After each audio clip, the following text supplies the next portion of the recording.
Hello and welcome to Sex, Psychics and Psychedelics, Discovering Inner Liberation. My name is Bananajane Garnett. I'm a licensed psychotherapist, a lover of freedom and a relentless explorer of the mind. Please come join me on my journey in hot pursuit of inner illumination and liberation. For more about me, you can find me at the Bananajane on Instagram. Now let's dive in. My next guest is Cam Fraser, Australia's leading men's sex coach. To say I've got a lot to talk to him about is an understatement. Oh boy, do I have a lot of questions. Get ready, Cam, and welcome. Cam, thank you so much for coming on Sex, Psychics and Psychedelics. I appreciate you inviting me on. I'm super excited. Good. Me too. And, apart from seeing what you're doing on Instagram and that you're, talking very candidly about sex and knowing that you are a leading sex coach, I really don't know much about you. So I consider this very much a discovery call and excited to reach you across the planet. Okay, let's start off with, how does one become a sex coach? How did you become a sex coach for men? Right. Well, my personal journey, I suppose, started when I was actually in America. I left Australia to go and study psychology and to be a student athlete in America at an American university. And the university I went to was actually in Georgia, of all places, so the Deep South. It was in rural Georgia as well. And it was very Christian conservative. So I had this light bulb moment. The first light bulb moment for me anyway was seeing the shame and the guilt and the suppression and the repression of sexuality and sexual expression in this town, this community that I was in. Did you come from a liberal background? I'm not sure if you would call it liberal. I went to an English grammar school. I was from the southwest of Western Australia, which is pretty relaxed and easygoing. Yeah, I was just like a teenage Australian kind of larrikin. I used to drink quite a lot as well. So I was just a young party guy, bit of a lad. I suppose. Yeah, a bit of a lad. Yeah, I suppose so. And I didn't fit in with that community at all. And I was studying psychology at the time, and I took a class called Christian Approaches to Sexuality. It was just your stereotypical, no sex before marriage, and homosexuality is a sin, and all this other really dogmatic beliefs around sexuality and sexual expression. So that was the first kind of light bulb moment for me. And I was like, oh, there's something here that I really disagree with, and I would like to pursue this a bit more. So I ended up, getting a degree in psychology, my undergrad degree, but I was also personally experiencing a lot of inner turmoil with regards to my masculinity and sexuality. And a lot of my work today is informed by that period of my life. I was experiencing premature ejaculation. I was experiencing erectile dysfunction. I was watching a lot of porn. I was really struggling to connect intimately with the young women that I was being sexual with. And I felt like I was performing my masculinity. I felt like I was wearing this mask and trying to fit in with these quote unquote alpha male jock kind of machismo locker room way of talking about sex and women and just framing our interactions in a certain way. And so that was causing me a lot of anxiety. Another big light bulb moment for me, another big transformative moment for me was I seriously injured my lower back. I actually fractured my spine. And through clinical rehabilitation, I was introduced to Pilates and to yoga and to meditation and to spirituality and to Tantra, both classical and New Age. And for the first time in my life, I actually started listening to how I was feeling, like physically feeling in my body. And all these emotions started coming through. I started releasing tension and trauma that I was holding on to, and all this emotion that I'd been repressing for a long time because I was, trying to be a man, started pouring out. I started crying halfway through Pilates classes. I started getting really angry during yoga because I couldn't hold a pose because my back was sore. And so I was like, what the fuck's going on? So I went and saw a counselor, and they put me in touch with a psychologist, and I started just learning emotional regulation tools. And I started deconstructing my narratives around sexuality and masculinity, what it meant to be a man and what it meant to be a sexual man. And because of doing that work, not only physically with the yoga and Pilates, but also kind of emotionally and conceptually with the counselor and psychologist, I just developed more self-confidence. I was more self-assured. I knew myself more, and I knew my authentic self, not this mask that I was wearing to try and fit in with the boys, with the fellas. And so I started standing up for myself. I started standing up for other people. I started speaking out against the guys in the locker room when they said some misogynistic shit. I noticed that I was having better sex. I was less stressed. I was less tense in my body. So I wasn't experiencing the premature ejaculation and the erectile dysfunction. I was more confident. So I started asking the young women I was with, what do you like? What are you into? Like what gives you pleasure? And started opening up those conversations. I bet they were thrilled, weren't they? Yeah, it changed. Yeah, it definitely changed the dynamic, and we started focusing on pleasure rather than on performance. Right, that was the big thing. And I used to use drinking as a scapegoat, and I stopped drinking as well. So that ended up being really helpful, and so that was like a big personal transformation for me. And so those two big things, like experiencing the community of people that needed sex ed and sex coaching and sex therapy, and then also experiencing like this big personal shift myself. I was like, okay, here's these two big invitations for me to pursue this, both kind of personally and professionally. And so I just, over the course of a couple of years, ended up getting a postgraduate degree in sexology, did my yoga teacher training, and tried to blend these esoteric teachings from the spiritual kind of traditions with the more academically and scientifically validated areas of study, and try to bring those two things together. And I wanted to speak into things that I have an authority over, which is my own lived experience, which is as a cishet white dude. So that's the content that I put out into the world. And they're the people that I work with the most, is people that share my lived experience and that are kind of the same demographic as me. Hence men's sex coach. So that's in a nutshell, essentially how I got to be where I am today.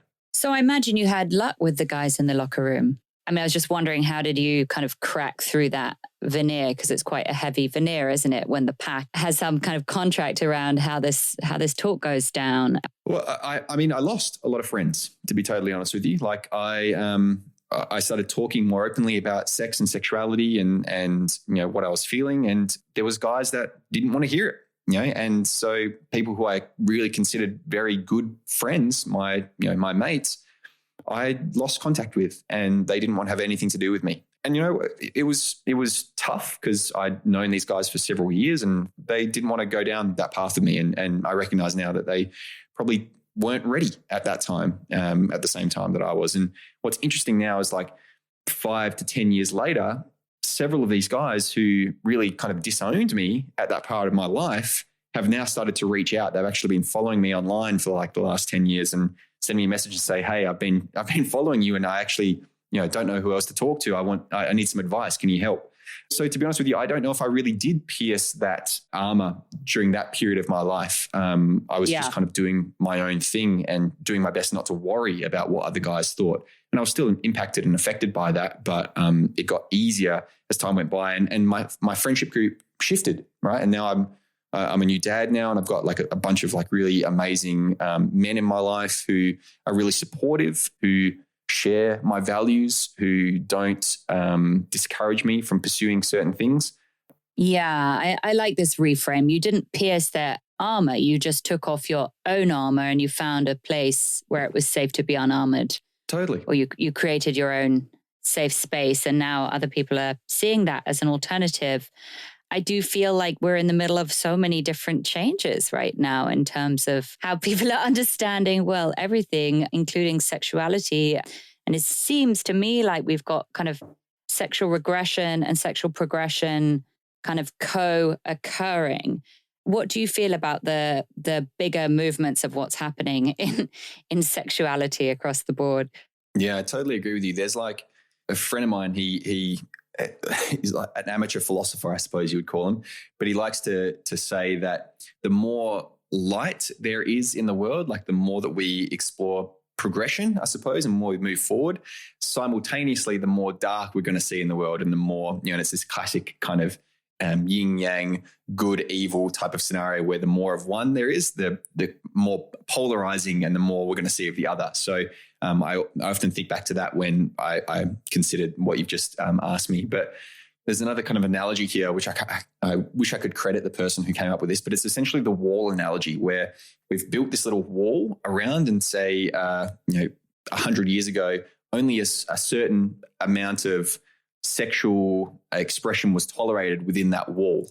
And over the course of the century, we've kind of shifted that wall a little bit further out, and we've allowed more things into that space, right? And as we go forward, hopefully we're going to continue moving that wall out so that more things are accepted and tolerated and kind of encouraged and celebrated within the walls, right? And so I definitely see that happening. There is obviously resistance to it, and similarly, like the more we ask for progress, the stronger the resistance is going to be, I feel. So it's daunting and it's tough, right? And especially like when we think of systemic things as well, like I often feel really overwhelmed by systemic issues with regards to like sexuality particularly. But my kind of philosophy, I suppose, is working at the microcosmic level. So if I can work with one guy who changes his relationship with himself, that then changes his relationship with his partner, which changes his relationship with his family, which hopefully then changes his relationship with his community. We get enough people doing that within,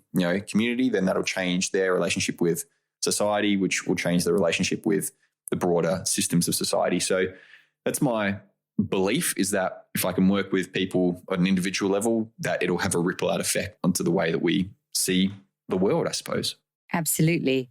I'm with you on that. I'm curious about what a typical day looks like in the life of a sex coach. What are the problems coming your way? What are the questions that keep popping up from your clients? So some very common questions, something that I field on a day-to-day basis is, how do I make my penis bigger? Is watching porn healthy? How do I last longer in the bedroom? Those are the three major ones. On a day-to-day basis, I get asked those questions every single day. Really? I'm just surprised that grown-up men are asking you that. I mean, maybe there's stuff I don't know, but isn't that just like you get what you get and you try not to be upset when it comes to your penis size? I mean, that's essentially what you want to go for. I'll share some statistics. There is about 70% of men who are dissatisfied with the size of their penis. And of those 70% of men, about 99% of them want their penis to be bigger. And there's a lot of reasons behind this dissatisfaction and this desire to be bigger, this bigger is better mentality. But the approach that I usually take is, firstly, normalizing penis size and shape as well. I get some questions about shape, and talking about pleasure over performance. A lot of it is performance-based. They want a bigger penis because that means it's going to be better in terms of like how much pleasure they can give their partner. So I talk about how pleasure actually works for a lot of heterosexual women. And then if they're really concerned with penis size, and it's typically erect penis size as well, then I talk to them about maybe cock rings or penis pumps, or if they really, really want to go down that route, then I talk to them about jelqing and some other kind of penis enlargement exercises that they may be interested in doing. Wait, what was that? Jelqing?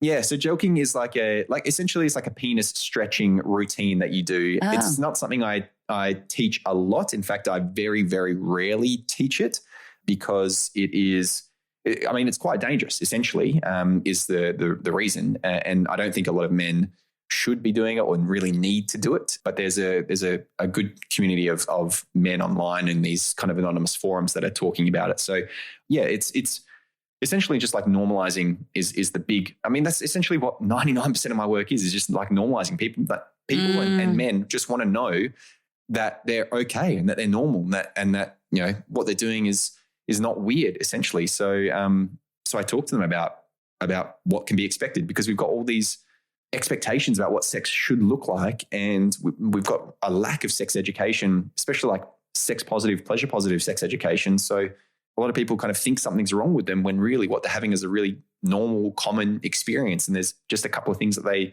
can do to improve it. How much do you think porn is affecting the landscape? Yeah, so I think porn has a lot to answer for. But I also think like mainstream media in general, which is like movies, TV shows, books, and I include porn in that as well. Porn is a mainstream media, mainstream porn, I think affect the scripts and the narratives that we have around sex and sexuality. Things that porn specifically could be more contributing to is stuff like penis size anxiety, because the average male porn star penis is about 3 inches bigger than the average civilian's penis. So we're getting this really skewed representation of bodies and penises in porn, considering we don't really have an opportunity to see penises in the wild, right? In general, on a public day-to-day basis. So I think that's definitely where it's contributing a lot. And then also like in terms of like the way we have sex as well, I often frame sex as a skill, right? It's kind of like swimming, right? You're born with some sort of innate ability to swim. You kind of thrash around and try to keep yourself above, your head above water. Similar to sex, we kind of intuitively kind of know what sex is and like how to do it. But we still got to learn. We still got to learn how to swim, and we still got to learn how to have sex. And watching porn is like learning how to swim by watching a video of someone swimming and only swimming in a particular way, right? So, learning how to have sex by watching porn is essentially doing that. We're watching people have sex, but we're watching them have sex in a particular way. And also it's for entertainment. They're just like doing the butterfly stroke or something like that. Right. They're just doing the most splashy stroke. That's it. And they're putting it on. That would actually exhaust a normal mortal, Right. That's a good analogy. I like that. And I mean, there's a lot more to it, but I think those are my major issues with that kind of mainstream pornography. What about the fact that there's this kind of shortcut to a very high level of stimulation? I think that's something that concerns me. I think it puts pressure to make situations as sort of real life situations as sort of exciting as amped up as porn situations. And I just think that's a really kind of false logic. Yeah, and I agree with that. And the way that I talk, because it's impossible really to talk about male sexuality and men's experiences of sex without talking about porn. And so one of the ways that I work with my clients is, I don't demonize their porn usage. I don't tell them that they're bad and that they're, that watching, because I'm not anti-porn, but I'm also not pro-porn. I think there is some porn, ethical, educational, diverse, inclusive porn that can be really used as a tool and can be really used to expand eroticism, because as you perfectly identified, it does offer this intense stimulation, right? It can offer this build-up of arousal, this quite quick build-up of arousal. But we could use that as a tool to explore our eroticism, right? So the way that I explain porn usage to guys, the guys that I'm working with, is instead of just sitting down at a computer screen hunched over with a mouse in one hand and a cock in the other and just furiously masturbating like a little chimpanzee, going through the motions and being like really tuned out, what if you can put your computer screen or your phone up on a shelf, stand up, breathe, open your body up, touch the rest of your body and watch porn for a couple of minutes to get that build-up of arousal, but then turn away from the porn and maybe even look in a mirror and use that build-up of arousal to your advantage and explore it and expand it. And if you feel that arousal kind of starting to dip a little bit and go below your kind of threshold for feeling turned on, turn back to the porn for a couple of minutes and build it back up and then move away from it. And again, consciously kind of intentionally and mindfully using porn, that ethical porn, as a tool to explore your eroticism and then do something with it. Porn's very oral as well. It's very auditory. So you could plug headphones in and not look at something, but listen to pornography and use that as a new way of creating pleasure pathways in your body, which is what I'm big about, is creating like new ways of experiencing pleasure to really diversify your experience. I love this. Yeah, this is great. I mean, this is a really beautiful reframe and quite a radical reframe, because you're using porn as a tool for waking up and increasing sensation, or I guess connected sensation, as opposed to this sort of numbing out function that it has. I think that it's good to look at that too, though, as well, which is, the part that wants, the addicted part, right? The part that wants to just be soothed, that does want to check out, that perhaps feels overwhelmed by, I don't know, you name it, being a human. Yeah. I think that we pathologize numbing, and waking up seems to be a more beautiful and exciting path than numbing out. But I think it's kind of understandable as well, don't you? Yeah, totally. I mean, and we do that with all media, like we'll watch Netflix for hours on hours, but no one really has much of a negative thing to say about that, so much as like maybe watching porn for 20 minutes, you know what I mean? So I think that's a conversation with regards to numbing out with using media in general. Yeah, I agree. I think porn gets demonized because it's such a hot intersection, right? Of so many, there are so many different issues around porn to look at. All right, I'm going to switch up. What is the deal with dick pics? Why? I mean, you said there aren't normal pictures of dicks out there, but they seem to be entering all the girls' phones and probably all the boys' phones. I know this because I have 2 daughters, and they get them all the time. It's like, what's that about? Yeah, so this is quite interesting. This is so we're talking about unsolicited dick pics here, I suppose. I did a TED talk on this with regards to sexting great. and using technology to like express ourselves sexually, which is something we've been doing for generations, right? I used James Joyce and his dirty letters with his partner Nora as an example of us using the technology that we had, which was letter writing back in James Joyce's days, to share our sexuality and our eroticism and our desires and our explicit sexual natures with one another. And just as technology has progressed, we're still doing that. We're doing it in new and different ways. So I think that's part of it, right? Is we've always kind of been doing this. I don't think it's new. We just have the technology to do it now. But in terms of like the unsolicited nature of dick pics, like there's a couple of interesting studies on this and the psychology behind the men that are sending stuff like this. And there's a few reasons that they kind of categorized into a few reasons. The first is like desire to get something back, essentially. Like there's if I send something out, then right. I might get something back. And and it's kind of like hoping for that reciprocal response. And kind of behind that is like the casting a wide net approach as well. Guys will just send out their dick pics kind of willy-nilly at large, casting this wide net at large, and just hoping that if they send it to 100 random people, that they'll get one back, essentially. So there's that kind of like playing the larger game. Then there's like the guys who are a little bit more interested in almost like they kind of get off on the exhibitionism of it as well. Yeah. There's the sexual gratification of exhibitionism. And then there's other guys that are more interested in like the feeling of power that it gives over the person who they're sending the unsolicited picture to. They kind of know that they're crossing a boundary. They know that this other person hasn't consented to that. And so there's this kind of, sometimes it's anonymous as well. So there's like this anonymous kind of power dynamic. I mean, that makes sense with the teenagers. I just feel like at a certain point, it just seems like a really ineffective strategy if you want to turn a woman on. Certainly, I have never met a woman who's said, oh my God, it was just so hot that I got this unsolicited dick pic in my phone.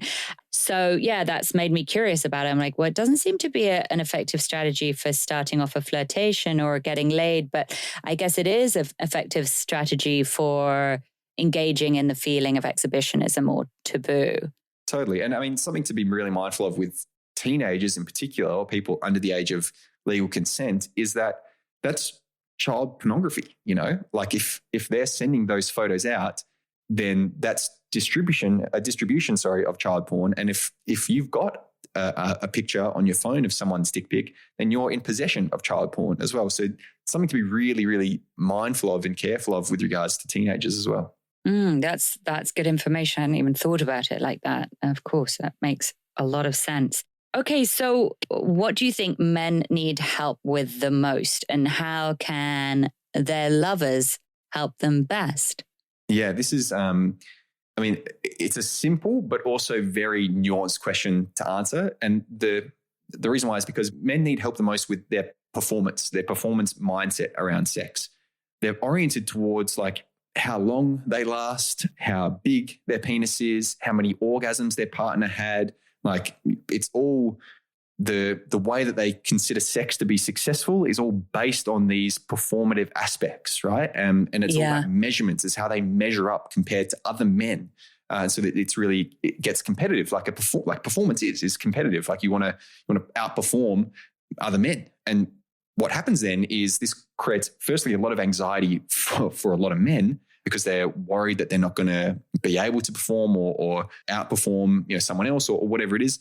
But it also creates a lot of disconnection between them and their partner. And hopefully this will resonate with women that are listening. A lot of guys don't focus on their pleasure. A lot of guys focus on their own gratification, which is different. Pleasure and gratification are different. Gratification is like that kind of sexual peak. I just want to get to an ejaculation as quickly as possible, versus pleasure, which is a lot more full-bodied, a lot more surrendered. It's a lot more letting go. It's being in the moment, it's being a lot more present. So men focus on their partner's perceived pleasure, right? Perceived being the operative word there, over their own pleasure. When I've said that before, people are like, what the hell are you talking about? What about the orgasm gap? What about men being selfish in bed? I'm like, yes. And also the way that men are approaching sex is they want their partner to orgasm. They're trying to do the thing. They're trying to, use the move that they know, the technique that they know to, it's their responsibility. They feel like to give their partner an orgasm. And so there's this pressure that a lot of women feel to experience pleasure, to orgasm, because his ego is really wrapped up in that, right? His ego is wrapped up in his performance of sex, and good sex looks like him doing a certain thing to make her orgasm. And because there's a lot of conditioning around women not speaking up, specifically sexually as well, and tolerating what a lot of men are doing in the bedroom, a lot of women just feel like it's easier to fake and just satiate his ego, essentially satisfy that kind of performance mindset that he has, rather than give open, honest, really vulnerable feedback. So this is a heterosexual situation. Does this also apply? Yeah, I've noticed it a lot in heterosexual situations, but it can also be applied. And this isn't my wheelhouse, so someone who's maybe works with gay men might be able to explain this a bit better. But I have noticed it, and I've spoken to a few men who do work with gay men, that it is something else. That is something that appears in homosexual relationships and right. We've still got this performance problem. Yeah. So that's like the biggest thing I think is really necessary to deconstruct and to rewrite is, instead of focusing on performance, focusing on pleasure. Having a pleasure-oriented rather than performance-oriented mindset kind of looks like just having sex for the enjoyment of it and for the sake of exploring your body and exploring pleasure in your partner's body and having a bit of fun and making it playful and not being goal-oriented, right? Performance orientation means we, in order for sex to be successful, we've got to achieve something. We oftentimes have this mentality that we've got to produce something, that it has to mean something and it has to be successful. And so that looks like we have to include an ejaculation. We've got to include penetration. We've got to include an erect penis. We've got to include orgasms or as many orgasms as we can get from her. And so all of that creates this expectation of what sex, quote unquote, should look like. And when we don't meet that expectation, then it causes a lot of anxiety and concern. So if we can get out of that headspace and just say, what about if we just had sex for the enjoyment of it and just for feeling good and just for connecting with one another and to just explore our bodies? That doesn't even have to involve penetration. It doesn't even have to involve ejaculation. It doesn't even have to involve orgasm. Then that's where I think we start to see a lot more positive sexual experiences. And so a very simple way that I give to the men and the couples that I work with is explore not ejaculating with your partner. Right? There's a lot of unspoken symbolism around ejaculation, that it's the peak of a man's sexual experience. The sticky white 5-second crotch sneeze is all the pleasure that he can experience. It's the end of sex for a lot of heterosexual couples. Once he's come, then sex is over. It's a signifier of his pleasure, like she's done a good job, made him come. It's kind of a sign of successful sex, and there's a little bit of self-worth wrapped up in that as well. So all these stories can get challenged if you intentionally and mindfully make the decision with your partner to just take ejaculation off the table, for a couple of weeks, and notice what comes up for you in those sexual encounters with your partner. Now, if he's not ejaculating, do you get this story of he didn't enjoy himself, he didn't come, or I'm not hot enough, I didn't make him come? Or if you're a guy and you're not ejaculating, when is sex finished? When do we stop? Right? If I'm not ejaculating, which is the signifier of the end of sex, what do I do now? What else can I focus on? Or if having penetrative sex for too long is making you feel like you are going to ejaculate, but you've made the decision not to, then you're going to have to stop that type of stimulation on your penis, and you're going to have to focus on something else, maybe focusing on your partner or focusing on a different area of your body. So just having that intention to take ejaculation off the table and experiment with that can be a really powerful way and a really intentional way of challenging those stories that we have around the performance mindset of sex. Yeah, that makes a lot of sense. Let's talk about the kind of communication piece. So let's say I'm with a new lover or a relatively new lover, and there are some things that are not working for me sexually. How do I talk about that? Do I talk about it? What should I do? You should definitely be talking about it. And I understand that it's a very vulnerable thing to do. I like to refer back to Brene Brown's definition of vulnerability here, which is risk-taking, emotional exposure, and uncertainty. And talking about your sexual desires as well as your boundaries is definitely a risky thing to do, because I'm not just saying about desires. I'm saying if you actively are like not into something that somebody's doing, but it's like more of a style point, like how would you address that? Well, the first thing I suppose is having a conversation not in the heat of the moment, right? So when you're about to have sex or when you're in the middle of sex, these are high stakes situations, essentially, is the way I refer to them. They're high pressure situations. So giving feedback, just voicing a boundary in those situations can be very confronting for a lot of people, not only to speak out loud on behalf of yourself, but also to hear. So there's a lot of ego and resistance to hearing those things in those situations. So first thing is to have a conversation in a non-sexual situation or a low stakes, low pressure situation, like when you're going for a walk or when you're going for a drive or when you're having a cup of tea or when you're doing something together that is, and this is a tip, especially for women that want to talk to men about something, do something physical with him. Go for a walk. Like that's a really good strategy, but like, go and just, if you're into hiking or if you're into rock climbing, like go and do a physical activity with him, because that'll get him out of his head and more into his body, and he'll be a bit more receptive to hearing and also talking back to you as well, like having an open conversation. So that's the first strategy, is if you want to talk about sex, do it in a non-sexual setting. If you're wanting to voice, this isn't working for me, like I need you to stop, before you get to that in a sexual space, if you're not comfortable like saying that for a non-sexual thing, like if you're not comfortable saying, I actually don't like this when you leave an unwashed dish in the sink or whatever it is. Yeah. If that's difficult for you, then that's something you need to practice before getting to, talking about it sexually, because it's going to be really, really difficult to talk about your sexual boundaries if you're not even comfortable kind of voicing a boundary. That's a lot less maybe volatile. Yeah. So that's another thing as well. It's just practice speaking into these things. You can do that on a day-to-day basis. It doesn't have to be a really intense boundary that you're asserting or intense feedback that you're giving. So that'd be something else I'd suggest, is practice. And then look, if you are, feeling comfortable giving some feedback in the moment, right? And offering a bit more instruction and direction in the moment with your partner, which again is super valuable and super beneficial. Frame it in a, again, pleasure-oriented, kind of positively framed way. Instead of saying, stop doing that, I fucking hate that. That's shit, essentially. Yeah. I love your enthusiasm, but can we try this as well? Like I really think I would like this. Can we do this instead? Like, can we shift a little bit this way? Oh, do you mind if I change positions?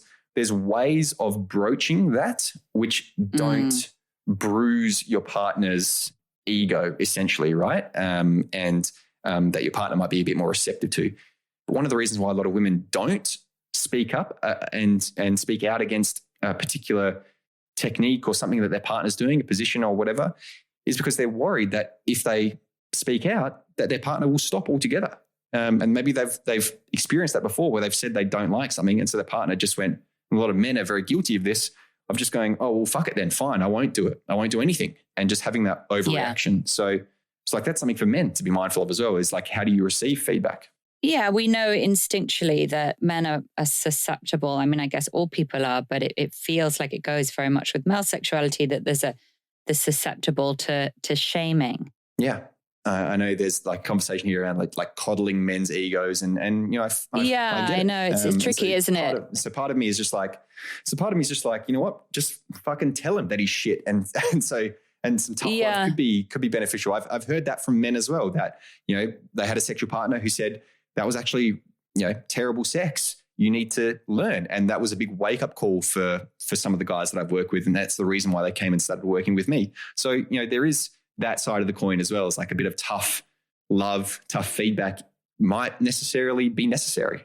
Well, it's also, I think, if we're talking about heterosexual couples here, taking the women's position, I think that women are sometimes resistant to stepping into the role of teacher. So if you're having an experience sexually and you're not crazy about it, but you can imagine what might be better, then why not step into the role of teacher in that moment? It doesn't mean you're saying you're the ultimate sexual authority. Yeah. Yeah, I agree with you. I agree. And you know, that it's tough because you don't want to set up a dynamic where you are your partner's coach. You know, like I see this with a lot of women that have done a lot of really empowering, like sexually liberating work, but their male partners haven't, because it's kind of, I guess, like a little bit more in at least the spirituality, sexuality space. It's a little bit more encouraged or accessible or approachable. I don't know what it is, but there's a lot more women in that space than there are men. So a lot of these amazing women are doing this incredible work, but their partners aren't and are kind of lagging behind. And so these women who are wanting to experience a bit more pleasure and sexual exploration unwittingly or unknowingly step into the role of coaching their partner. And that sets up a really that's not a great dynamic for you and your partner, right? You want to be partners, not practitioner and client. Is there any winning, Cam? Like, how do we win? Right. It's to be mindful of like, okay, I'm going to intentionally put my coaching hat on right now and just coach you in this moment. And then I'm going to take my coaching hat off. I'm going to put my partner hat back on, and we're going to, be partners again. and even like saying something like that out loud is like, okay, 5 minutes. I just want to like educate you for 5 minutes, and then we're going to get back into it. Right. That can be a really powerful tool of just naming that. I like that bite-sized coaching. Yeah. Yeah, no, that's good. That's good. And I'm glad you used the hat metaphor. I'm always thinking about taking on and off different hats. I think as you get older, there are more hats to wear as you have more different kinds of relationships, right? Totally. Oh, this is such good stuff. I'm so delighted to have this conversation with you. I love how educated and educating you are on male sexuality. Can we clone you? Sure. I really appreciate you saying that, and but my thinking is, my approach is like just speaking to dudes in like a really approachable and accessible way. Like I used to look the part in terms of like the spiritual kind of teacher, long hair and bushy beard and mala beads and flowing shirts and teaching tantra yoga workshops, and it was great. But like if I wanted to reach men and talk to men about, and just like regular dudes, like the guys that are in the spiritual space, they're already on the path. They already know, like, they're familiar with the work and there's people out there that are talking to them. Yeah. But just regular fellas, like guys that have maybe a corporate-y business job. They don't even think about, pleasure and performance. They just kind of go through the motions. Like they're the types of guys that I really want to try and reach. I like that. I like straight talk personally, and I'm a bridge character myself. I'm sort of between the woo-woo and the established. I don't want to ever identify too hard with any camp, but I like that. Accessible is good. Go if you can go straight into the heart of the mainstream. That's where there's a lot of dead weight. There's a lot of energy that could use some shifting. And I love that you have all these clients. I love that you have all these men coming to you wanting to learn and wake up, and that level of receptivity is a beautiful thing in my opinion. So let me ask you two questions to wrap up. Sure. One is your greatest challenge in your work, and the last question is your greatest hope for your work and its impact. I guess my answer to these questions is the same. My greatest challenge is getting men to reach out to me and to follow and to engage with my work. I can fill out a room of women who are really interested in learning about male sexuality and men's pleasure, but to get men to come to a workshop like that is just the bane of my profession. But on the flip side of that, my greatest hope is, particularly in the times of COVID, more men are at home with their partners, having more sex, being more intimate, and realizing, holy shit, I don't really know what I'm doing. I need some help here. And so I see more men reaching out. It's been, very fortuitous for a lot of guys during this, weird, tumultuous time of their lives, that they want to do something about their relationship and particularly their sex lives. So I guess my hope is that this encourages more men to reach out. As more men, reach out, that kind of has a blossom effect, like this kind of knock-on effect to other men in their lives as they see these guys kind of doing the work and changing their relationships and showing up as men. And again, like referring to that microcosmic kind of affecting the macrocosm. That's what I kind of hope for is that this has a really beautiful snowball effect. I was just thinking about that and how shame has this, there's the shame of the individual and then there's the collective cloud of shame, and how, with each individual, as you start to kind of chip away at the shame or clear the shame, then, the collective cloud lightens. So yay for your work, and join you in your hopes and your dreams, and hey, come to LA. We need you out here. So come out. I'd love to. Yeah. Thank you so much for using your platform to have conversations like this. I feel really grateful and really humbled. You're so kind. Thank you, Cam. Well, stay in touch. I certainly will. Yeah. All right. Bye, dear. Bye. Cam raised an interesting question about whether or not we should be coddling the male ego in sex talk. I don't think we should be coddling. That said, kindness is never a bad thing, especially when it comes to vulnerable situations. So, is it kind? Is it true? Is it kind? Is it true? Is it kind? Is it true? That's the sweet spot. That's the G spot of human interaction and communication. And it seems like that's a really big part of this sex map, as well as understanding that people are coming from really different places when it comes to sex. So we might as well ask each other where we are coming from and learn something about it. I vow to be braver and put on my sex coach hat next time I'm having sex, and I want something different. And then I also promise I will take off my sex coach hat. Not that I'm a sex coach. I'm just a woman who has a few things that she wants and doesn't want, okay? What do you want more of and less of? Where lies your pleasure moving forwards? Pleasure. Catch you for the next one.